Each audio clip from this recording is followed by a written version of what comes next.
നമസ്കാരം. ആനന്ദ് ഇന്റർനാഷണൽ ന്യൂസിലേക്ക് സ്വാഗതം. പ്രധാന വാർത്തകൾ. യുകെയിൽ അഭയം തേടുന്നവരിലെ പീഡനത്തിനിരയായവർക്ക് നിയമപരമായ സംരക്ഷണം ദുർബലപ്പെടുത്താൻ സർക്കാർ ശ്രമിക്കുന്നതായി ആരോപണം. കെയർ സ്റ്റാമർ സർക്കാരിന്റെ ശ്രമം യൂറോപ്യൻ മനുഷ്യാവകാശ കൺവെൻഷന്റെ വ്യവസ്ഥകളിൽ മാറ്റം വരുത്താൻ. നിയമവ്യവസ്ഥയിലെ അഴിച്ചുപണിയിലൂടെ ലക്ഷ്യം വെക്കുന്നത് വിദേശ കുറ്റവാളികളെയും അഭയം നിഷേധിക്കപ്പെട്ടവരെയും നാടുകടത്തുന്നത് എളുപ്പമാക്കൽ. ബ്രിട്ടീഷ് രാഷ്ട്രീയത്തിൽ വലിയ ചലനങ്ങൾ സൃഷ്ടിച്ചുകൊണ്ട് ആരോഗ്യ സെക്രട്ടറി വെസ്റ്റ് സ്ട്രീറ്റിംഗ് മന്ത്രിസഭയിൽ നിന്നും രാജിവെച്ചു.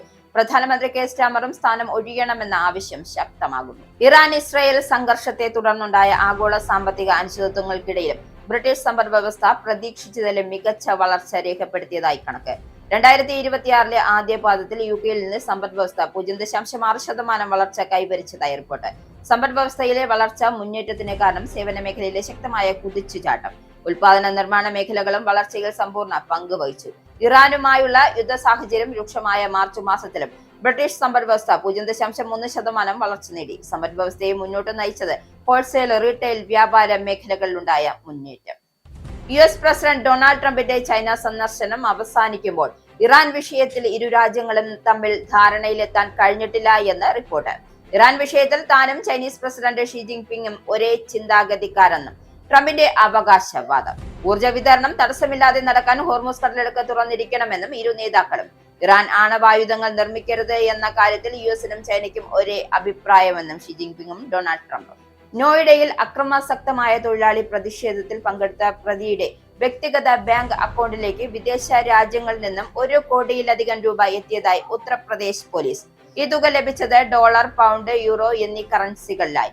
പ്രതിയായ സത്യം വർമ്മയുടെ ബാങ്ക് അക്കൗണ്ടിലേക്കാണ് പണം എത്തിയത്. ഏത് രാജ്യങ്ങളിൽ നിന്നാണ് പണം എത്തിയതെന്നോ ഏതെല്ലാം സംഘടനകളാണ് നിരീക്ഷണത്തിലുള്ളതെന്നോ ഉള്ള കാര്യത്തിൽ വ്യക്തത വരുത്താതെ പോലീസ്. പെട്രോൾ, ഡീസൽ, CNG വില വർദ്ധിപ്പിച്ചതിനെ തുടർന്ന് പ്രധാനമന്ത്രി നരേന്ദ്രമോദിക്കെതിരെ രൂക്ഷ വിമർശനം ഉന്നയിച്ച് പ്രതിപക്ഷം. തിരഞ്ഞെടുപ്പ് കഴിഞ്ഞതിന് പിന്നാലെ കേന്ദ്രം സാധാരണക്കാരെ ബുദ്ധിമുട്ടിക്കുകയാണെന്ന് പ്രതിപക്ഷ പാർട്ടികൾ. നിയമസഭാ തെരഞ്ഞെടുപ്പുകൾക്ക് ശേഷം കേന്ദ്ര സർക്കാർ ജനങ്ങളിൽ നിന്നും ഈടാക്കൽ തുടങ്ങിയിരിക്കുകയാണെന്ന് കോൺഗ്രസിന്റെ ആരോപണം. കേന്ദ്ര മന്ത്രിസഭാ വിപുലീകരണം ഉടൻ ഉണ്ടായേക്കും. കേന്ദ്രമന്ത്രിമാരുടെ നിർണായക യോഗം വിളിച്ച പ്രധാനമന്ത്രി നരേന്ദ്രമോദി. എല്ലാ കേന്ദ്ര ക്യാബിനറ്റ് മന്ത്രിമാരും, സ്വതന്ത്ര ചുമതലയുള്ള സഹമന്ത്രിമാരും മറ്റ് സഹമന്ത്രിമാരും മെയ് 21 നടക്കുന്ന യോഗത്തിൽ പങ്കെടുക്കണം. VD സതീശനെ മുഖ്യമന്ത്രി പ്രഖ്യാപനത്തിന് പിന്നാലെ ഇടഞ്ഞു നിൽക്കുന്ന മുതിർന്ന നേതാവ് രമേശ് ചെന്നിത്തലയും അനുനയിപ്പിക്കാൻ നീക്കം. ഒപ്പമുള്ളവർ ശ്രമിക്കുന്നുണ്ട് എങ്കിലും ചെന്നിത്തല കടും പിടുത്തത്തിൽ. ഉപാധികൾ മുന്നോട്ട് വെക്കാനാണ് ചെന്നിത്തല പക്ഷത്തിന്റെ ആലോചന. രമേശ് ചെന്നിത്തല മന്ത്രിസഭയിലേക്ക് എത്തുകയാണെങ്കിൽ ആഭ്യന്തര വകുപ്പ് നൽകണമെന്നും കൂടെയുള്ളവരെ മന്ത്രിയാക്കണമെന്നും ചെന്നിത്തല ആവശ്യപ്പെടും. BJP കേരളം എന്ന ഫേസ്ബുക്ക് പേജിലെ വിവാദ പോസ്റ്റിനെതിരെ DGPക്ക് പരാതി. BJP സംസ്ഥാന അധ്യക്ഷൻ രാജീവ് ചന്ദ്രശേഖരനെതിരെയാണ് പരാതി. സമൂഹ മാധ്യമത്തിൽ വർഗീയതയും ചേരിതിരിവും ഉണ്ടായിരിക്കുന്നതായി പോസ്റ്റിന്റെ ലക്ഷ്യമെന്നാണ് പരാതിക്കാരൻ. VD സതീശനെ മുഖ്യമന്ത്രിയായി പ്രഖ്യാപിച്ചതിന് പിന്നാലെ BJP കേരളം പേജിൽ ഒരു ചിത്രം സഹിതം വന്ന പോസ്റ്റിനെതിരെയാണ് യൂത്ത് കോൺഗ്രസ് സംസ്ഥാന വൈസ് പ്രസിഡന്റ് വിഷ്ണു സുനിൽ പന്തളം പരാതി നൽകിയത്. വാർത്തകൾ വിശദമായി. ബ്രിട്ടീഷ് രാഷ്ട്രീയത്തിൽ വലിയ ചലനങ്ങൾ സൃഷ്ടിച്ചുകൊണ്ട് ആരോഗ്യ സെക്രട്ടറി വെസ്റ്റ് സ്ട്രീറ്റിംഗ് മന്ത്രിസഭയിൽ നിന്നും രാജിവെച്ചു. പ്രധാനമന്ത്രി കെയർ സ്റ്റാമറും സ്ഥാനം ഒഴിയണമെന്ന ആവശ്യം. കെയർ സ്റ്റാമറുടെ കീഴിൽ ലേബർ പാർട്ടിക്ക് ദിശാബോധം നഷ്ടപ്പെട്ടുവെന്നും വരാനിരിക്കുന്ന പൊതു തിരഞ്ഞെടുപ്പിൽ പാർട്ടിയെ നയിക്കാൻ അദ്ദേഹത്തിന് കഴിയില്ലെന്നും സ്ട്രീറ്റിംഗ് തന്റെ രാജിക്കത്തിൽ വ്യക്തമാക്കി. പാർട്ടിയിൽ പുതിയൊരു നേതൃത്വ മത്സരം നടക്കുമെന്നും അതിൽ വിശാലമായ സ്ഥാനാർത്ഥികൾ പങ്കെടുക്കുമെന്നും അദ്ദേഹം ആഗ്രഹിക്കുന്നു. സ്ട്രീറ്റിംഗിന് നിലവിൽ നേരിട്ട് വെല്ലുവിളി ഉയർത്താൻ ആവശ്യമായ 81 MPമാരുടെ പിന്തുണയില്ല എന്ന് റിപ്പോർട്ടുകൾ സൂചിപ്പിക്കുന്നു. എങ്കിലും സ്റ്റാമർ സ്വയം ഒഴിയണമെന്ന സമ്മർദ്ദം ശക്തമാക്കാനാണ് അദ്ദേഹത്തിന്റെ നീക്കം. പ്രധാനമന്ത്രി കെയർ സ്റ്റാമർ രാജിവെക്കാൻ തയ്യാറല്ലെന്നും ഏത് വെല്ലുവിളിയെയും നേരിടുമെന്നും അദ്ദേഹത്തോട് അടുത്ത വൃത്തങ്ങൾ വ്യക്തമാക്കുന്നുണ്ട്. സ്ട്രീറ്റിംഗിന് പകരമായി ജെയിംസ് മുറയെ പുതിയ ആരോഗ്യ സെക്രട്ടറിയായി നിയമിച്ചിട്ടുണ്ട്. സ്ട്രീറ്റിംഗിനെ പിന്തുണച്ച James Phillips, Zubair Ahmed, Alex David Jones തുടങ്ങിയ മന്ത്രിമാരും നേരത്തെ തന്നെ രാജിവെച്ചിരുന്നു. ഇത് സ്റ്റാമർ സർക്കാരിനെ വലിയ പ്രതിസന്ധിയാണ് നിലവിൽ സൃഷ്ടിച്ചിരിക്കുന്നത്. യുകെയിൽ അഭയം തേടുന്നവരിൽ പീഡനത്തിനിരയായവർക്ക് നിലവിലുള്ള നിയമപരമായ സംരക്ഷണം ദുർബലപ്പെടുത്താൻ സർക്കാർ ശ്രമിക്കുന്നതായി ഗുരുതരമായ ആരോപണം. വിദേശ കുറ്റവാളികളെയും അഭയം നിഷേധിക്കപ്പെട്ടവരെയും നാടുകടത്തുന്നത് എളുപ്പമാക്കുന്നതിനായി യൂറോപ്യൻ മനുഷ്യാവകാശ കൺവെൻഷന്റെ വ്യവസ്ഥകൾ മാറ്റം വരുത്താനാണ് കെയർ സ്റ്റാമർ സർക്കാർ ലക്ഷ്യമിടുന്നത്. പീഡനങ്ങളിൽ നിന്നും മുക്തമായി ജീവിക്കാനുള്ള അവകാശവും കുടുംബ ജീവിതത്തിനുള്ള അവകാശവും കുറ്റവാളികൾ ദുരുപയോഗം ചെയ്യുന്നു എന്നാണ് ആഭ്യന്തര സെക്രട്ടറി ഷബാന മഹ്മൂദ്, വിദേശകാര്യ സെക്രട്ടറി എവിറ്റ് കൂപ്പറും വാദിക്കുന്നത്. അതേസമയം ഇതൊരു വൃത്തികെട്ട രാഷ്ട്രീയ ഇടപാടാണെന്നും പീഡനത്തെ അതിജീവിച്ചവർക്ക് ഇത് വലിയ ഭീഷണിയാണെന്നും ഫ്രീഡം ഫ്രം ടോർച്ചർ പോലുള്ള സംഘടനകൾ മുന്നറിയിപ്പ് നൽകുന്നു. ഈ നീക്കം കോടതികളുടെ സ്വതന്ത്രമായ പ്രവർത്തനത്തിലുള്ള ഇടപെടലാണെന്നും നിയമ വിദഗ്ധർ ചൂണ്ടിക്കാട്ടുന്നു. ഇത്തരം മാറ്റങ്ങൾ ലോകമെമ്പാടുമുള്ള അടിച്ചമർത്തൽ ഭരണകൂടങ്ങൾക്ക് തെറ്റായ സന്ദേശം നൽകുമെന്നും അവർ ഭയപ്പെടുന്നു. UK സർക്കാർ ഈ ആരോപണങ്ങളെ നിഷേധിച്ചിട്ടുണ്ട്. പീഡനത്തിന് ഇരയായവർക്കുള്ള സമ്പൂർണ്ണ സംരക്ഷണം നിലനിൽക്കുമെന്നും എന്നാൽ ഇന്നത്തെ യാഥാർത്ഥ്യങ്ങൾക്കനുസരിച്ചുള്ള ഒരു സാമാന്യ ബുദ്ധി സമീപനം ആവശ്യമാണെന്നും എവിറ്റ് കൂപ്പർ വ്യക്തമാക്കി. ഇറാൻ ഇസ്രയേൽ സംഘർഷത്തെ തുടർന്നുണ്ടായ ആഗോള സാമ്പത്തിക അനിശ്ചിതത്വങ്ങൾക്കിടയിലും ബ്രിട്ടീഷ് സമ്പദ് വ്യവസ്ഥ പ്രതീക്ഷിച്ചതിലും മികച്ച വളർച്ച രേഖപ്പെടുത്തിയതായി കണക്കുകൾ. ഈ വർഷത്തിന്റെ ആദ്യ 3 മാസങ്ങൾ UK സമ്പദ് വ്യവസ്ഥ 0.6% വളർച്ച കൈവരിച്ചതായി ഔദ്യോഗിക കണക്കുകൾ വ്യക്തമാക്കി. സേവന മേഖലയിലെ ശക്തമായ മുന്നേറ്റമാണ് വളർച്ചയ്ക്ക് പ്രധാന കാരണമായത്. ഉൽപാദന നിർമ്മാണ മേഖലകളും വളർച്ചയിൽ പങ്കുവഹിച്ചു. ഇറാനുമായുള്ള യുദ്ധ സാഹചര്യം രൂക്ഷമായ മാർച്ചിൽ പോലും ബ്രിട്ടീഷ് സമ്പദ് വ്യവസ്ഥ 3.3% വളർച്ച നേടി. സാമ്പത്തിക വിദഗ്ധർ പ്രവചിച്ചതിനേക്കാൾ ഉയർന്ന വളർച്ചയാണിതെന്നും റിപ്പോർട്ടുകൾ ചൂണ്ടിക്കാട്ടുന്നു. ഹോൾസെയിൽ, റീറ്റെയിൽ, വ്യാപാര മേഖലകളിലുണ്ടായ മുന്നേറ്റമാണ് സമ്പദ് വ്യവസ്ഥയെ മുന്നോട്ട് നയിച്ചതെന്നും ഓഫീസ് ഫോർ നാഷണൽ സ്റ്റാറ്റിസ്റ്റിക്സ് അറിയിച്ചു. ഉൽപാദന മേഖല 0.3%, നിർമ്മാണ മേഖല 1.5% വളർച്ച കൈവരിച്ചു. സമ്പദ് വ്യവസ്ഥയുടെ ഈ മുന്നേറ്റം സർക്കാരിന്റെ സാമ്പത്തിക പദ്ധതികൾക്ക് ഫലം കാണുന്നതിന്റെ സൂചന കൂടിയാണെന്നും ചാൻസലർ റേച്ചൽ റീവ്സ് പ്രതികരിച്ചു. എന്നാൽ ലേബർ പാർട്ടി സർക്കാരിന്റെ നയങ്ങളും ആഭ്യന്തര രാഷ്ട്രീയ അനിശ്ചിതത്വവും ബ്രിട്ടന്റെ സാമ്പത്തിക സ്ഥിരതയെ ബാധിക്കുന്നു എന്ന വിമർശനവും ശക്തമാകുന്നുണ്ട്. വരും മാസങ്ങളിൽ വളർച്ച മന്ദഗതിയിലാകുമെന്ന മുന്നറിയിപ്പും സാമ്പത്തിക വിദഗ്ധർ നൽകുന്നുണ്ട്. UK-യിൽ കുട്ടികളെ ലക്ഷ്യമിട്ട് ഓൺലൈനിലൂടെ നടക്കുന്ന ലൈംഗിക ബ്ലാക്ക്മെയിൽ ശ്രമങ്ങൾ കുത്തനെ വർദ്ധിച്ചതായി NSPCC റിപ്പോർട്ട്. കഴിഞ്ഞ വർഷം ചൈൽഡ് ലൈൻ സേവനത്തിലേക്ക് ഓൺലൈൻ ലൈംഗിക ചൂഷണവുമായി ബന്ധപ്പെടുത്തിയ പരാതികൾ 36% ഉയർന്നതായി. ഇതിൽ ഭൂരിഭാഗവും സെക്സ്റ്റോർഷൻ കേസുകളാണെന്നും റിപ്പോർട്ടിൽ വ്യക്തമാക്കുന്നു. നഗ്നചിത്രങ്ങൾ കൈക്കലാക്കി പണം ആവശ്യപ്പെടുന്നതും AI സാങ്കേതിക വിദ്യ ഉപയോഗിച്ച് കുട്ടികളുടെ ചിത്രങ്ങൾ അശ്ലീല രൂപത്തിലാക്കുന്നതുമാണ് പ്രധാന രീതികൾ. 2025 മാർച്ച് 31 വരെ ലഭിച്ച 2444 കൗൺസിലിംഗ് സെക്ഷനുകൾ 1043 ബ്ലാക്ക് മെയിൽ ഭീഷണികൾ പരാമർശിക്കപ്പെട്ടതായും NSPCC വ്യക്തമാക്കി. സമൂഹ മാധ്യമങ്ങളിലൂടെ പരിചയപ്പെട്ടവർ വ്യാജ തിരിച്ചറിയലിലൂടെ കുട്ടികളെ വലയിലാക്കി സ്വകാര്യ ചിത്രങ്ങൾ ആവശ്യപ്പെടുകയും പിന്നീട് ഭീഷണിപ്പെടുത്തുകയും ചെയ്യുന്ന സംഭവങ്ങൾ വർദ്ധിക്കുന്നതായും ചാരിറ്റി സംഘടന മുന്നറിയിപ്പ് നൽകി. സ്കൂളുകളുടെ വെബ്സൈറ്റുകളിലും സോഷ്യൽ മീഡിയ അക്കൗണ്ടുകളിലും വിദ്യാർത്ഥികളുടെ ചിത്രങ്ങൾ പ്രസിദ്ധീകരിക്കുന്നത് പോലും അപകടകരമാകുമെന്നും വിദഗ്ധർ അഭിപ്രായപ്പെട്ടു. സോഷ്യൽ മീഡിയ നിയന്ത്രണങ്ങളിൽ കൂടുതൽ കർശന നടപടി വേണമെന്നും ബ്രിട്ടീഷ് MPമാർ ആവശ്യപ്പെട്ടു. 16 വയസ്സിന് താഴെയുള്ളവർക്ക് സോഷ്യൽ മീഡിയ ഉപയോഗത്തിന് നിയന്ത്രണം ഏർപ്പെടുത്തുന്നതടക്കമുള്ള നിർദ്ദേശങ്ങൾ സർക്കാർ പരിഗണിക്കുന്നുണ്ട്. കുട്ടികളുടെ സുരക്ഷ ഉറപ്പാക്കാൻ ഓൺലൈൻ സേഫ്റ്റി ആക്ട് കൂടുതൽ ശക്തമാക്കണമെന്നും അപകടകരമായ ആപ്പുകളിലെ അടിമത്ത സ്വഭാവമുള്ള ഫീച്ചറുകൾ നിയന്ത്രിക്കണമെന്നും NSPCC ആവശ്യപ്പെട്ടു. ബ്രിട്ടനിലെ പ്രമുഖ റീറ്റെയിൽ ശൃംഖലയായ WH സ്മിത്തിന്റെ മുൻ ഹൈ സ്ട്രീറ്റ് സ്റ്റോറുകൾ ഏറ്റെടുത്ത് പുതിയ ഉടമകളുടെ നീക്കം തപാൽ സേവനങ്ങളെ പ്രതിസന്ധിയിലാക്കുന്നു. കഴിഞ്ഞ വർഷം WH സ്മിത്തിന്റെ high street business private equity ഗ്രൂപ്പായ മോഡല ഏറ്റെടുക്കുകയും അവയെ TG ജോൺസൺ എന്ന് പുനർനാമകരണം ചെയ്യുകയും ചെയ്തു. തങ്ങളുടെ സ്റ്റോറുകൾക്കുള്ളിൽ പ്രവർത്തിക്കുന്ന പോസ്റ്റ് ഓഫീസ് കൗണ്ടറുകൾ അടച്ചുപൂട്ടുന്നതിലൂടെ കരാറുകളിൽ മാറ്റം വരുത്താൻ മോഡല ശ്രമിക്കുന്നു. ഏകദേശം 60 പോസ്റ്റ് ഓഫീസ് കൗണ്ടറുകൾ വരെ ഇത്തരത്തിൽ അടച്ചുപൂട്ടാൻ സാധ്യതയുണ്ട് എന്നാണ് കണക്കാക്കുന്നത്. തപാൽ കൗണ്ടറുകൾ കൂട്ടത്തോടെ അടച്ചുപൂട്ടുന്നത് പ്രാദേശിക സമൂഹങ്ങൾക്ക് ബാങ്കിംഗ്, പോസ്റ്റൽ സേവനങ്ങൾ ലഭ്യമല്ലാത്ത സാഹചര്യം സൃഷ്ടിക്കുമെന്നും കമ്മ്യൂണിക്കേഷൻസ് വർക്കേഴ്സ് യൂണിയൻ മുന്നറിയിപ്പ് നൽകുന്നു. മോഡലയുടെ പുനഃസംഘടനാ പദ്ധതി അനുസരിച്ച് ഏകദേശം 150 TG ജോൺസ് സ്റ്റോറുകൾ വരെ അടച്ചുപൂട്ടാൻ സാധ്യതയുണ്ട്. ഇത് ആയിരക്കണക്കിന് ആളുകളുടെ ജോലി അപകടത്തിലാക്കും. നിലവിൽ 6 മാസത്തെ നോട്ടീസ് കാലയളവ് വെറും 56 ദിവസമായി കുറയ്ക്കാനാണ് കമ്പനിയുടെ നീക്കം. പ്രധാനപ്പെട്ട സാമൂഹിക സേവനങ്ങളായ പോസ്റ്റ് ഓഫീസുകളെ സ്വകാര്യ കമ്പനികൾക്ക് പുറം കരാർ നൽകുന്നത് സമൂഹത്തെ ഓഹരി വിപണിയുടെ ലാഭത്തിന് മുൻഗണന നൽകാൻ കാരണമാകും.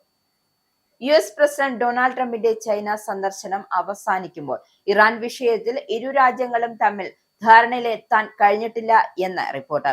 ഇറാൻ വിഷയത്തിൽ താനും ചൈനീസ് പ്രസിഡന്റ് ഷി ജിൻപിങ്ങും ഒരേ ചിന്താഗതിക്കാരെന്നും ട്രംപ് അവകാശപ്പെട്ടുവെങ്കിലും ഇറാനിലെ യുദ്ധം അവസാനിപ്പിക്കുന്നത് സംബന്ധിച്ച കൃത്യമായി കരാറിലെത്താൻ സാധിച്ചിട്ടില്ല.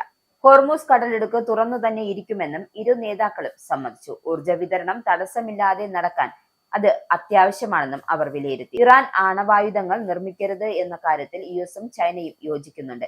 ഇറാനിൽ എത്രയും വേഗം വെടിനിർത്തൽ പ്രഖ്യാപിക്കണമെന്നും കടൽ പാതകൾ തുറക്കണമെന്നും ചൈനീസ് വിദേശകാര്യ മന്ത്രാലയം ആവശ്യപ്പെടുന്നു. എന്നാൽ ഇറാൻ പ്രതിസന്ധിയുടെ ഉത്തരവാദിത്വം തങ്ങളുടെ മേൽ അടിച്ചേൽപ്പിക്കാനുള്ള യുഎസ് നീക്കത്തോട് ചൈനയിലെ പല വിദഗ്ധരും വിയോജിപ്പ് പ്രകടിപ്പിക്കുന്നുണ്ട്. ചൈനയിൽ നിന്നും എണ്ണ, സോയാബീൻ കൂടാതെ 200 ബോയിംഗ് വിമാനങ്ങൾ എന്നിവ വാങ്ങാൻ ചൈന സമ്മതിച്ചതായി ട്രംപ് അറിയിച്ചു. ഇത് ഇരു രാജ്യങ്ങൾക്കും ഗുണകരമാകുമെന്നും അദ്ദേഹം വിശേഷിപ്പിച്ചു. തായ്വാൻ ഉൾപ്പെടെയുള്ള സങ്കീർണമായ വിഷയങ്ങളിൽ കാര്യമായ പുരോഗതിയൊന്നും ഉണ്ടായിട്ടില്ല എന്ന് റിപ്പോർട്ടുകൾ സൂചിപ്പിക്കുന്നു. ചൈനീസ് മാധ്യമങ്ങൾ ഈ കൂടിക്കാഴ്ചയെ രചനാപരമായ തന്ത്രപരമായ സ്ഥിരത എന്നാണ് വിശേഷിപ്പിച്ചത്. ഇതോടെ അമേരിക്കയും ചൈനയും തമ്മിലുള്ള അധികാര സന്തുലിതാവസ്ഥ ഇപ്പോൾ കൂടുതൽ തുല്യതയിലേക്ക് മാറുകയാണെന്നും പല നിരീക്ഷകർ വിലയിരുത്തുന്നു. മിനസോട്ടയിൽ തോക്ക് അക്രമം തടയുന്നതിനുള്ള ബിൽ വോട്ടിനിടുന്നതിൽ റിപ്പബ്ലിക്കൻ സ്പീക്കർ പരാജയപ്പെട്ടതിനെ തുടർന്ന് ഡെമോക്രാറ്റിക് നിയമസഭാംഗങ്ങൾ സഭയ്ക്കുള്ളിൽ കുത്തിയിരിപ്പ് സമരം ആരംഭിച്ചു. മിനിയാപോളിസിൽ നിന്നുള്ള ഡെമോക്രാറ്റിക് പ്രതിനിധികൾ സമന്ത സെൻസർ മുറയുടെ നേതൃത്വത്തിലാണ് സമരം നടക്കുന്നത്. തോക്ക് നിയന്ത്രണ ബില്ലിൽ വോട്ടെടുപ്പ് നടത്താമെന്ന വാഗ്ദാനം റിപ്പബ്ലിക്കൻ സ്പീക്കർ ലിസ ഡെമോത്ത് ലംഘിച്ചതാണ് പ്രതിഷേധത്തിന് കാരണമായത്. സെമി ഓട്ടോമാറ്റിക് സൈനിക ശൈലിയിലുള്ള ആയുധങ്ങൾ നിരോധിക്കുക, തോക്കുകൾ സുരക്ഷിതമായി സൂക്ഷിക്കുന്നതിനുള്ള നിയമങ്ങൾ കർശനമാക്കുക തുടങ്ങിയ കാര്യങ്ങൾ ബില്ലിൽ ഉൾപ്പെടുന്നു. കഴിഞ്ഞ ഓഗസ്റ്റിൽ അനോൺസിയേഷൻ കാത്തലിക് സ്കൂളിൽ നടന്ന വെടിവയ്പിൽ 2 കുട്ടികൾ കൊല്ലപ്പെട്ടതിനെ തുടർന്നാണ് പുതിയ നിയമങ്ങൾക്കായുള്ള സമ്മർദ്ദം ശക്തമായത്. ഏകദേശം 20 ഡെമോക്രാറ്റിക് പ്രതിനിധികൾ പ്രതിഷേധത്തിൽ പങ്കെടുക്കുന്നുണ്ട്. എന്നാൽ തോക്ക് നിരോധനം ശരിയായ പരിഹാരമല്ല എന്നും അത് ഭരണഘടനാപരമായ അവകാശങ്ങളുടെ ലംഘനമാണെന്നും റിപ്പബ്ലിക്കൻ പാർട്ടിയുടെ തോക്ക് അനുകൂല ലോബികളുടെ വാദം.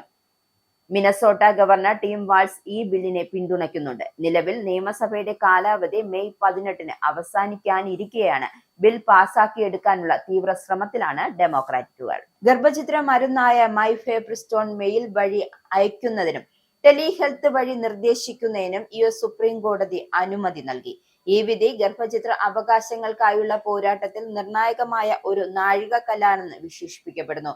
7 മുതൽ 2 എന്ന ഭൂരിപക്ഷത്തിലാണ് കോടതി ഈ തീരുമാനം എടുത്തത്. ജസ്റ്റിസുമാരായ ക്ലാരൻസ് തോമസ്, സാമുവൽ അലിറ്റോ എന്നിവർ വിധിയോട് വിയോജിച്ചു. മൈഫെപ്രിസ്റ്റോൺ വിതരണം ചെയ്യുന്നതിനുള്ള FDA നിയമങ്ങൾ ലഘൂകരിച്ചതിനെതിരെ ലൂസിയാന നൽകിയ പരാതി കോടതി തള്ളി. ഇത് മറ്റു മരുന്നു നിർമ്മാതാക്കളും വലിയ ആശ്വാസകരമായി നൽകുന്നത്, അതായത് അവർക്കും ആശ്വാസകരമാകുന്നതാണ് ഈ തീരുമാനം. അമേരിക്കയിലെ ഗർഭചിത്രങ്ങൾ പകുതിയിലധികവും മരുന്നുകൾ ഉപയോഗിച്ചാണ് നടക്കുന്നത്. മെയിൽ വഴിയുള്ള ലഭ്യത ഉറപ്പാക്കുന്നത് ഗർഭചിത്ര നിരോധന സംസ്ഥാനങ്ങളിലെ സ്ത്രീകൾക്ക് വലിയ സഹായകമാകും. മരുന്ന് സുരക്ഷിതമാണ് എന്ന് FDAയുടെ നിലപാടിനെ കോടതി ശരിവച്ചു. രാഷ്ട്രീയ കാരണങ്ങളാലാണ് മരുന്നിനെതിരെ പരാതി ഉയർന്നതെന്ന് വിദഗ്ധർ ചൂണ്ടിക്കാട്ടുന്നു. രോഗികൾക്ക് മൈഫെപ്രിസ്റ്റോൺ അയക്കുന്നത് ഒരു ക്രിമിനൽ സംരംഭം ആണെന്നാണ് ജസ്റ്റിസ് ക്ലാരൻസ് തോമസ് തന്റെ വിയോജിപ്പിൽ രേഖപ്പെടുത്തിയത്. ഈ വിധി വരാനിരിക്കെ തിരഞ്ഞെടുപ്പുകളിൽ അമേരിക്കയിൽ പ്രത്യുൽപാദന അവകാശ ചർച്ചകളിലും വലിയ സ്വാധീനം ചെലുത്താൻ സാധ്യതയുണ്ട്. ഇന്ത്യൻ ജനാധിപത്യം എത്ര ശക്തമാണെന്നും അത് മതേതര മൂല്യങ്ങൾ മുറുകെ പിടിച്ച ഒന്നായി ശക്തമായി നിലകൊള്ളുന്നു എന്നും ഇതിനെ സാധാരണ പ്രവർത്തകർക്കിടയിൽ വീണ്ടും അരക്കിട്ടുറപ്പിച്ചതായും കഴിഞ്ഞ 10 ദിവസത്തെ മുഖ്യമന്ത്രി ചർച്ചയിലൂടെ നമുക്ക് കാണാൻ കഴിഞ്ഞുവെന്നും UK കോൺഗ്രസിന്റെ മുതിർന്ന നേതാവ് KK മോഹൻദാസ് പറഞ്ഞു. കേരളത്തിൽ ഗ്രൂപ്പുകളല്ല, സാധാരണ ജനങ്ങളാണ് ഏറ്റവും വലിയ ശക്തിയെന്നും വീണ്ടും തെളിയിക്കപ്പെട്ടു എന്നും വിദേശത്തും സ്വദേശത്തും സാധാരണ ജനങ്ങളുടെ വികാരം മനസ്സിലാക്കി ജനഹിതത്തിനനുസരിച്ച് ഹൈക്കമാൻഡ് പ്രവർത്തിച്ചതിൽ ഹൈക്കമാൻഡിനോട് UK നേതാക്കൾ നന്ദി അറിയിച്ചു. ONCC UK president Ansah Ali, general secretary Shaji Anand, vice president Sunny Lukose, committee അംഗങ്ങളായ ജോർജ് ജോസഫ്, യഹിയ അന്നശ്ശേരി, ജയൻ റാൻ, മഹേഷ് കുമാർ, ബൈജുനാഥ് എന്നിവർ ആശംസകൾ അറിയിച്ചു. ഇംഗ്ലണ്ടിലെ കെന്റ് അയ്യപ്പ ക്ഷേത്രത്തിൽ ഇടവമാസ പൂജ ശനിയാഴ്ച നടക്കും. അന്നേ ദിവസം രാവിലെ 8:30-ന് ഗണപതി ഹോമം, വൈകുന്നേരം 6 മുതൽ അഭിഷേകം, ദീപാരാധന, വിളക്കുപൂജ, ലളിത സഹസ്രനാമ അർച്ചന, ഭജന, നീലാഞ്ജനം, പടിപൂജ, ഹരിവരാസനം എന്നിവ നടത്തപ്പെടും. വിളക്ക് പൂജയിൽ പങ്കെടുക്കുന്ന ഭക്തർ അതിന് ആവശ്യമായ പൂക്കളും ഒരു നിലവിളക്കും നീലാഞ്ജനത്തിന് ഒരു നാളികേരവും കൊണ്ടുവരേണ്ടതാണ്. പൂജകൾക്ക് അഭിജിത്ത് പ്രധാന കാർമ്മികത്വവും വെള്ളിയോട്ടില്ലം അദ്രിത് വാസുദേവ് സഹകാർമ്മികത്വവും വഹിക്കും. കഴിഞ്ഞയാഴ്ച നടന്ന UK പ്രാദേശിക തിരഞ്ഞെടുപ്പിൽ ഹാംഷെയർ കൗണ്ടിയിലെ ഏക ലേബർ പാർട്ടി കൗൺസിലറായി ജയിച്ചു കയറിയ സജീഷ് ടോം ബേസിംഗ്സ്റ്റോക്ക് ബറോ കൗൺസിലിന്റെ പുതിയ ഡെപ്യൂട്ടി മേയറായി ചുമതലയേറ്റു. ഒരേ സമയം കൗണ്ടി കൗൺസിലിലും ബറോ കൗൺസിലിലും അംഗമാവുക എന്നത് തന്നെ വിരളമാണെന്നിരിക്കെ അതിനൊപ്പം ഒരു ബറോയുടെ ഡെപ്യൂട്ടി മേയർ കൂടി ആവുക എന്നത് UK രാഷ്ട്രീയത്തിൽ തന്നെ അപൂർവമാണ്. ഈ അപൂർവതയിലേക്കാണ് പ്രവാസി സമൂഹത്തിനാകെ അഭിമാനമായിക്കൊണ്ട് സജീഷ് ടോം നടന്നു കയറിയിരിക്കുന്നത്. 2021 മുതൽ ബേസിംഗ്സ്റ്റോക്ക് ബറോ കൗൺസിലിലെ പോപ്പിലി വാർഡിൽ പ്രതിനിധീകരിക്കുന്ന സജീഷ് ടോം ഓരോ തിരഞ്ഞെടുപ്പുകളിലും മികച്ച ഭൂരിപക്ഷത്തോടെ വിജയിക്കുന്ന കൗൺസിലർമാരിൽ ഒരാൾ കൂടിയാണ്. ഈ വർഷം വിജയിച്ച ഹാംഷെയർ കൗണ്ടിയിലേക്കുള്ള ബേസിംഗ്സ്റ്റോക്ക് നോർത്ത് ഡിവിഷൻ പരമ്പരാഗതമായി ലേബർ പാർട്ടി നിലനിർത്തി പോരുന്ന ഒരു ഡിവിഷൻ ആണെങ്കിലും തീവ്ര വലതുപക്ഷ പാർട്ടിയായ റിഫോം UKയുടെ കുത്തൊഴുക്കൽ വിജയസാധ്യത ഇല്ല എന്ന ലേബർ പാർട്ടി പോലും വിധിയെഴുതിയ ഒന്നായിരുന്നു. UK രാഷ്ട്രീയ ചരിത്രത്തിൽ വളരെ ചുരുക്കം മലയാളികൾ മാത്രമേ ഡെപ്യൂട്ടി മേയർ പദവികളിൽ എത്തിയിട്ടുള്ളൂ. Omana Gangadharan, Philip Abraham, Manjusha Shahul Hameed, Tom Aditya, Baiju Thittala തുടങ്ങിയ മലയാളികളുടെ നിരയിലേക്ക് സജീഷ് ടോമിന്റെ പേരുകൂടി എഴുതി ചേർക്കപ്പെടുകയാണ്. UKയിലെ മേയർ പ്രോട്ടോകോൾ അനുസരിച്ച് അടുത്ത വർഷം മേയിൽ സജീഷ് ടോം മേയർ പദവിയിലേക്ക് തിരഞ്ഞെടുക്കപ്പെടും. കോട്ടയം ജില്ലയിലെ വൈക്കം ചെമ്പ് അയ്യനം പറമ്പിൽ കുടുംബാംഗമായ സജീഷിന്റെ കുടുംബം ഇപ്പോൾ എറണാകുളം ജില്ലയിലെ ഉദയംപേരൂർ ഗ്രാമപഞ്ചായത്ത് അതിർത്തിയിലുള്ള തെക്കൻ പറവൂരിലാണ്. സജീഷിന്റെ ഭാര്യ Ancy Hampshire hospitals NHS foundation ട്രസ്റ്റിലെ ICU ഡിപ്പാർട്ട്മെന്റിൽ ഡെപ്യൂട്ടി സിസ്റ്ററായി ജോലി ചെയ്യുന്നു. ഏക മകൾ അലീന ലണ്ടനിൽ ജോലി ചെയ്യുന്നു. പൗണ്ട്, യൂറോ, ഡോളർ, രൂപ ഇന്നത്തെ വിനിമയ നിരക്ക്.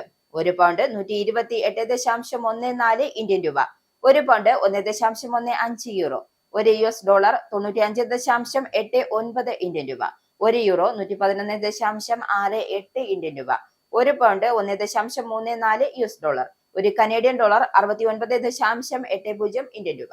ഇനിയൊരു ഇടവേള.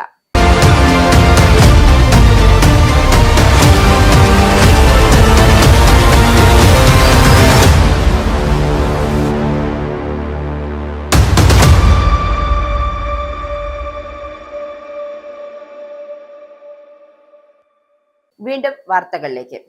വെള്ളിയാഴ്ച പെട്രോൾ, ഡീസൽ, CNG വില വർദ്ധിപ്പിച്ചതിനെ തുടർന്ന് പ്രധാനമന്ത്രി നരേന്ദ്രമോദിക്കെതിരെ രൂക്ഷ വിമർശനം ഉന്നയിച്ച് പ്രതിപക്ഷം. തിരഞ്ഞെടുപ്പ് കഴിഞ്ഞതിന് പിന്നാലെ കേന്ദ്രം സാധാരണക്കാരെ ബുദ്ധിമുട്ടിലാക്കുകയാണെന്ന് പ്രതിപക്ഷ പാർട്ടികൾ ആരോപിച്ചു. വിലക്കയറ്റത്തിന്റെ മോദി എന്ന് വിശേഷിപ്പിച്ച കോൺഗ്രസ് നിയമസഭാ തിരഞ്ഞെടുപ്പുകൾക്ക് ശേഷം സർക്കാർ ജനങ്ങളിൽ നിന്നും ഈടാക്കൽ തുടങ്ങിയിരിക്കുകയാണ് എന്ന് ആരോപിച്ചു. തിരഞ്ഞെടുപ്പ് കഴിഞ്ഞു, മോദിയുടെ തിരിച്ചുപിടിക്കൽ ആരംഭിച്ചു. കോൺഗ്രസ് ഇക്കാര്യം വ്യക്തമാക്കിയിരിക്കുകയാണ്. വിലക്കയറ്റം വർദ്ധിച്ചു വരുന്ന ജീവിത ചിലവും കാരണം ദുരിതത്തിലായ പൗരന്മാരുടെ മേൽ സാമ്പത്തിക ഭാരം അടിച്ചേൽപ്പിക്കുകയാണെന്നും കോൺഗ്രസ് കുറ്റപ്പെടുത്തി.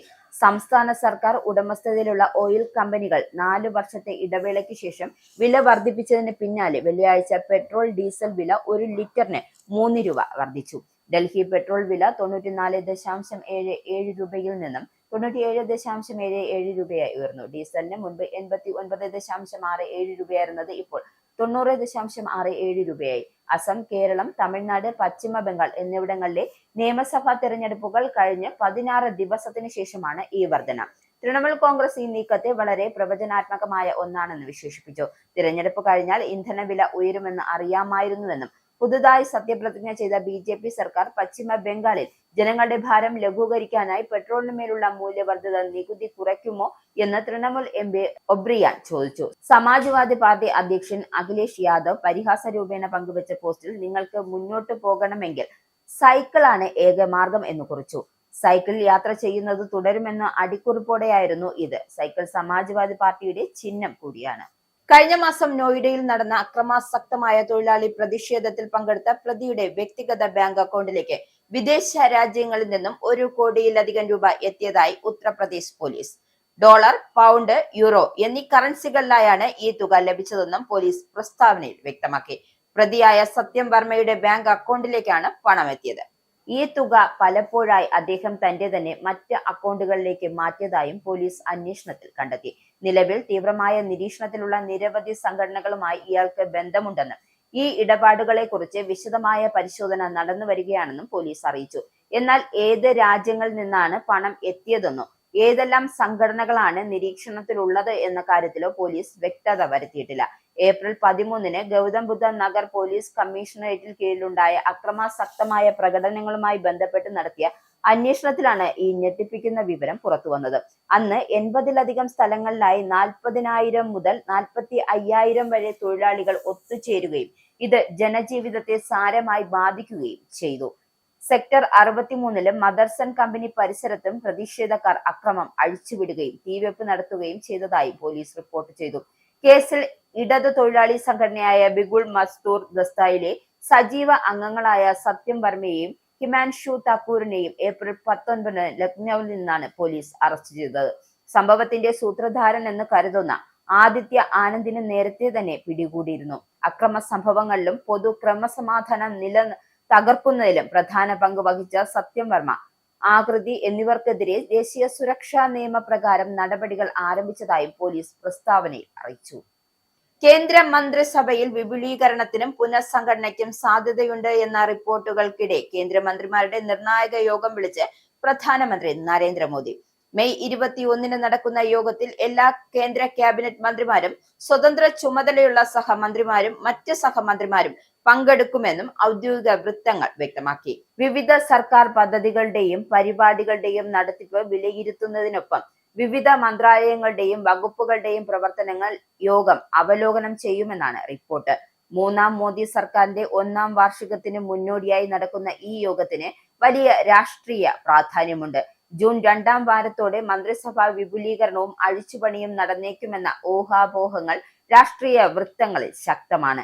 പശ്ചിമ ബംഗാൾ, അസം നിയമസഭാ തിരഞ്ഞെടുപ്പുകളിലെ BJPയുടെ മികച്ച പ്രകടനവും പുതുച്ചേരിയിൽ NDA സർക്കാർ അധികാരത്തിൽ വന്നതും ഈ പുനഃസംഘടനയെ സ്വാധീനിച്ചേക്കും.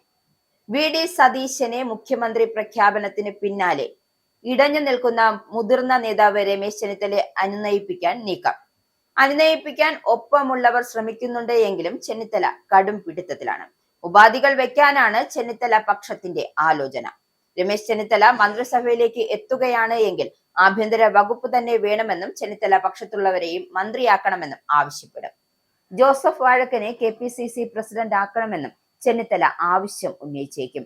അതേസമയം ചെന്നിത്തലയ്ക്ക് ആഭ്യന്തരം നൽകുന്നതിൽ VD സതീശൻ ക്യാമ്പ് ഇതുവരെയും വ്യക്തത വരുത്തിയിട്ടില്ല. മുഖ്യമന്ത്രി തീരുമാനത്തിലെ അമർഷത്തിൽ നിയമസഭാ കക്ഷിയോഗം ബഹിഷ്കരിച്ച് ഗുരുവായൂരിലേക്ക് പോയ രമേശ് ചെന്നിത്തല ഇന്ന് രാവിലെയാണ് തലസ്ഥാനത്ത് തിരിച്ചെത്തിയത്. ഹൈക്കമാൻഡ് തീരുമാനം അംഗീകരിക്കുന്നുവെന്നും മന്ത്രിമാരെ തീരുമാനിക്കേണ്ടത് മുഖ്യമന്ത്രിയാണ് എന്നുമായിരുന്നു ചെന്നിത്തലയുടെ ആദ്യ പ്രതികരണം. മന്ത്രിസഭയിൽ ചേരുമോ എന്ന ചോദ്യത്തിന് ചെന്നിത്തല ഉത്തരം നൽകിയില്ല.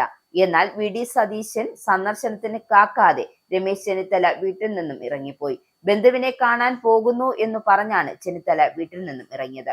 ജോസഫ് വാഴക്കനും അൻവർ സാദത്തും ചെന്നിത്തലയെ അനുഗമിച്ചു.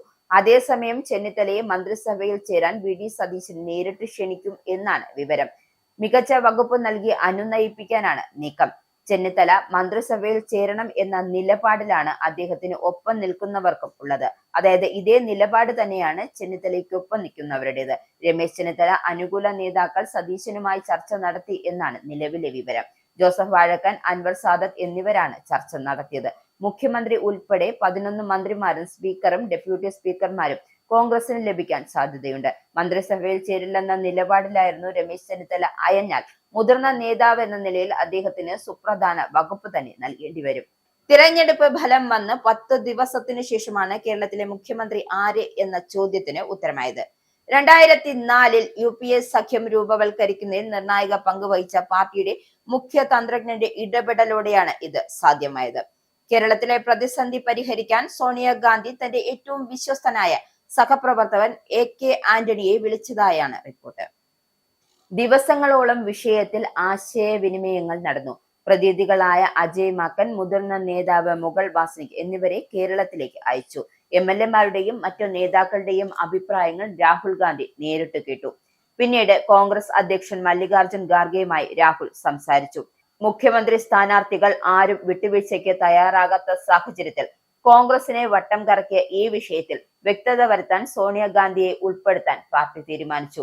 സോണിയാഗാന്ധി AK ആന്റണിയെ വിളിച്ചതോടെയാണ് കേരളത്തിന്റെ അടുത്ത മുഖ്യമന്ത്രി ആരായിരിക്കുമെന്ന് തീരുമാനിക്കപ്പെട്ടത്. ആന്റണി 3 തവണ കേരള മുഖ്യമന്ത്രിയായിരുന്ന വ്യക്തിയാണ്. 2004-ലെ ലോക്സഭാ തെരഞ്ഞെടുപ്പിൽ കോൺഗ്രസ് നയിച്ച UDF നേരിട്ട കനത്ത തിരിച്ചടിക്ക് പിന്നാലെ അദ്ദേഹം ധാർമ്മിക ഉത്തരവാദിത്വം ഏറ്റെടുത്ത് മുഖ്യമന്ത്രി സ്ഥാനം രാജിവെച്ചു. തുടർന്ന് ഉമ്മൻചാണ്ടി മുഖ്യമന്ത്രിയായി നിയമിതനായി. ആന്റണി കേന്ദ്രമന്ത്രിയായും പ്രവർത്തിച്ചു. സത്യസന്ധതയ്ക്ക് 10 ജൻപതിയോടുള്ള അടുപ്പത്തിനും ആന്റണി അറിയപ്പെടുന്നു. രാജിക്കത്ത് എപ്പോഴും പോക്കറ്റിൽ കരുതുന്ന നേതാവെന്നും അദ്ദേഹത്തെ വിശേഷിപ്പിക്കപ്പെട്ടു. ഡൽഹിയിലെ രാഷ്ട്രീയ ജീവിതത്തോട് വിട പറഞ്ഞ് കേരളത്തിലേക്ക് മടങ്ങുമ്പോൾ തന്റെ കൈവശമുള്ള സാധനങ്ങൾ ഉൾക്കൊള്ളുന്ന ഒരു പെട്ടി മാത്രമെടുത്താണ് ആന്റണി യാത്ര തിരിച്ചത്.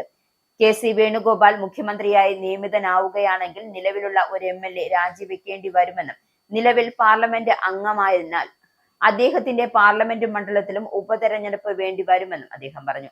2 ഉപതെരഞ്ഞെടുപ്പുകളുടെയും ഫലം പ്രവചനാതീതമാവും എന്നത് കണക്കിലെടുത്ത് ഇത്തരം ഒരു സാഹചര്യം കോൺഗ്രസ് ഒഴിവാക്കണമെന്ന് ആന്റണി സോണിയാഗാന്ധിയോട് പറഞ്ഞു.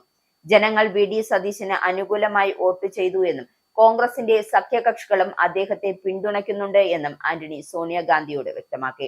ഈ ടെലിഫോൺ സംഭാഷണം കേരളത്തിലെ മുഖ്യമന്ത്രി സ്ഥാനാർത്ഥി നിർണയത്തെ പൂർണ്ണമായി മാറ്റിമറിച്ചതായി വൃത്തങ്ങൾ പറയുന്നു. കേരളത്തിന്റെ മുഖ്യമന്ത്രി ആരായിരിക്കണം എന്ന കാര്യത്തിൽ സോണിയാഗാന്ധി അങ്ങനെ തീരുമാനമെടുക്കുകയായിരുന്നു. BJP കേരളം എന്ന ഫേസ്ബുക്ക് പേജിലെ വിവാദ പോസ്റ്റിനെതിരെ DGPക്ക് പരാതി.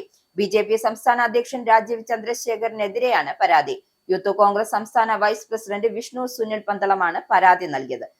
സമൂഹത്തിൽ വർഗീയതയും ചേരിതിരിവും ഉണ്ടാക്കുകയായിരുന്നു പോസ്റ്റിന്റെ ലക്ഷ്യമെന്നും പരാതിയിൽ ആരോപിക്കുന്നു. VD സതീശനെ മുഖ്യമന്ത്രിയായി പ്രഖ്യാപിച്ചതിന് പിന്നാലെ BJP കേരളം പേജിൽ ഒരു ചിത്രം സഹിതം വന്ന പോസ്റ്റിനെതിരെയാണ് പരാതി. VD സതീശന്റെ മുഖ്യമന്ത്രി സ്ഥാനം കേരളം മുസ്ലിം ലീഗിന്റെ ഭരണത്തിലാകുമെന്നതിന്റെ സൂചനയാണെന്ന് BJP സംസ്ഥാന ഘടകത്തിന്റെ ഔദ്യോഗിക ഫേസ്ബുക്ക് പേജിലെ കുറിപ്പിൽ ആരോപണം. മുസ്ലിം ലീഗിന്റെ സമ്മർദ്ദത്തെ തുടർന്നാണ് VD സതീശന് മുഖ്യമന്ത്രി സ്ഥാനം ലഭിച്ചത്. കോൺഗ്രസിന്റെ ഹൈക്കമാൻഡ് പാണക്കാട് ഹൗസിലാണെന്നും കുറിപ്പിൽ പറയുന്നു. രാഹുൽ ഗാന്ധിയും ഖാർഗെയും പാണക്കാട് തങ്ങളുടെ കാലു പിടിക്കുന്നതായും VD സതീശൻ വീശുന്നതുമായുള്ള ചിത്രം കൂടെ ചേർത്തിരുന്നു. ഇതിനെതിരെയാണ് പരാതി. VD സതീശനെ മുഖ്യമന്ത്രിയായി പ്രഖ്യാപിച്ചതിന് പിന്നാലെ മുസ്ലിം ലീഗ് കടന്നാക്രമിച്ച് BJP നേതാവ് K. സുരേന്ദ്രൻ രംഗത്തെത്തിയിരുന്നു. 22 നേതാക്കളും താഴെയാണ് ഭായി 63 എന്നാണ് സുരേന്ദ്രന്റെ ഫേസ്ബുക്ക് കുറിപ്പ്. 63 സീറ്റ് കിട്ടിയ കോൺഗ്രസിനേക്കാൾ സ്വാധീനം 22 സീറ്റ് കിട്ടിയ ലീഗിന് എന്നാണ് സുരേന്ദ്രന്റെ വിമർശനം. ലീഗിന്റെ താല്പര്യപ്രകാരമാണ് VD സതീശനെ മുഖ്യമന്ത്രിയാക്കിയത് എന്ന വിമർശനമാണ് BJP ഉന്നയിക്കുന്നത്. ഇനി സ്പോർട്സ്.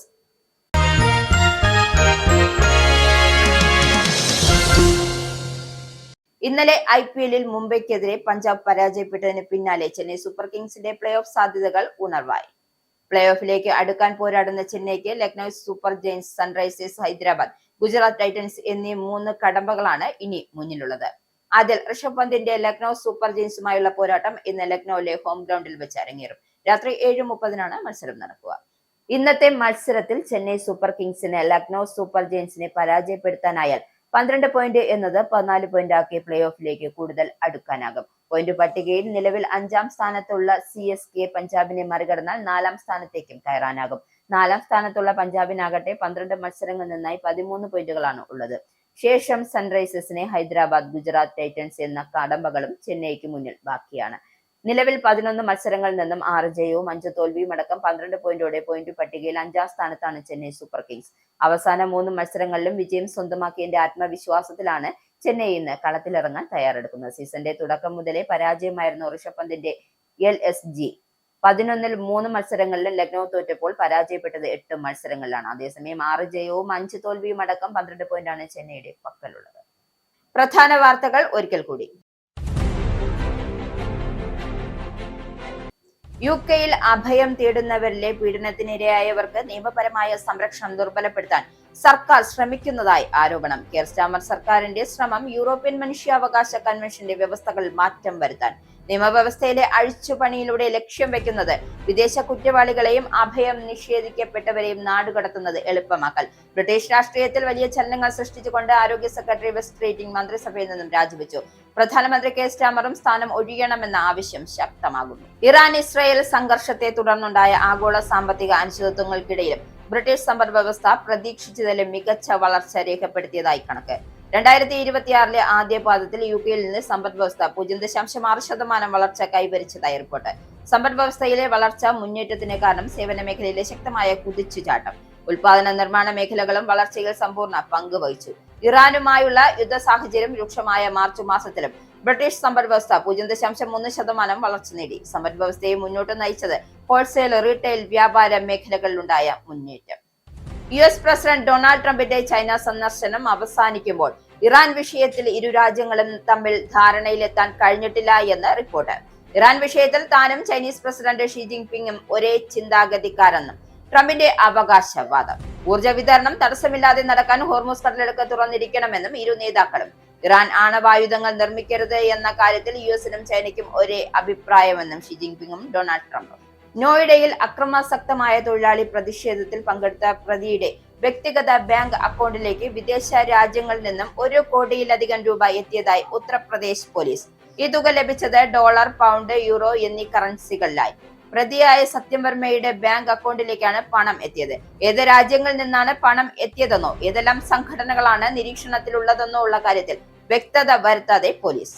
പെട്രോൾ, ഡീസൽ, CNG വില വർദ്ധിപ്പിച്ചതിനെ തുടർന്ന് പ്രധാനമന്ത്രി നരേന്ദ്രമോദിക്കെതിരെ രൂക്ഷ വിമർശനം ഉന്നയിച്ച് പ്രതിപക്ഷം. തിരഞ്ഞെടുപ്പ് കഴിഞ്ഞതിന് പിന്നാലെ കേന്ദ്രം സാധാരണക്കാരെ ബുദ്ധിമുട്ടിക്കുകയാണെന്ന് പ്രതിപക്ഷ പാർട്ടികൾ. നിയമസഭാ തെരഞ്ഞെടുപ്പുകൾക്ക് ശേഷം കേന്ദ്ര സർക്കാർ ജനങ്ങളിൽ നിന്നും ഈടാക്കൽ തുടങ്ങിയിരിക്കുകയാണെന്ന് കോൺഗ്രസിന്റെ ആരോപണം. കേന്ദ്ര മന്ത്രിസഭാ വിപുലീകരണം ഉടൻ ഉണ്ടായേക്കും. കേന്ദ്രമന്ത്രിമാരുടെ നിർണായക യോഗം വിളിച്ച പ്രധാനമന്ത്രി നരേന്ദ്രമോദി.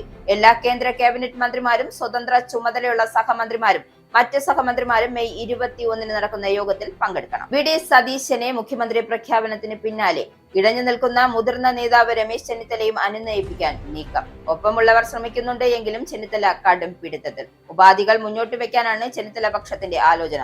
രമേശ് ചെന്നിത്തല മന്ത്രിസഭയിലേക്ക് എത്തുകയാണെങ്കിൽ ആഭ്യന്തര വകുപ്പ് നൽകണമെന്നും കൂടെയുള്ളവരെ മന്ത്രിയാക്കണമെന്നും ചെന്നിത്തല ആവശ്യപ്പെടും. BJP കേരളം എന്ന ഫേസ്ബുക്ക് പേജിലെ വിവാദ പോസ്റ്റിനെതിരെ DGPക്ക് പരാതി. BJP സംസ്ഥാന അധ്യക്ഷൻ രാജീവ് ചന്ദ്രശേഖരനെതിരെയാണ് പരാതി. സമൂഹ മാധ്യമത്തിൽ വർഗീയതയും ചേരിതിരിവും ഉണ്ടായിരിക്കുന്നതായി പോസ്റ്റിന്റെ ലക്ഷ്യമെന്നാണ് പരാതിക്കാരൻ. VD സതീശനെ മുഖ്യമന്ത്രിയായി പ്രഖ്യാപിച്ചതിന് പിന്നാലെ BJP കേരളം പേജിൽ ഒരു ചിത്രം സഹിതം വന്ന പോസ്റ്റിനെതിരെയാണ് യൂത്ത് കോൺഗ്രസ് സംസ്ഥാന വൈസ് പ്രസിഡന്റ് വിഷ്ണു സുനിൽ പന്തളം പരാതി നൽകിയത്. ഈ ബുള്ളറ്റിൻ ഇവിടെ സമാപിക്കുന്നു. നന്ദി, നമസ്കാരം.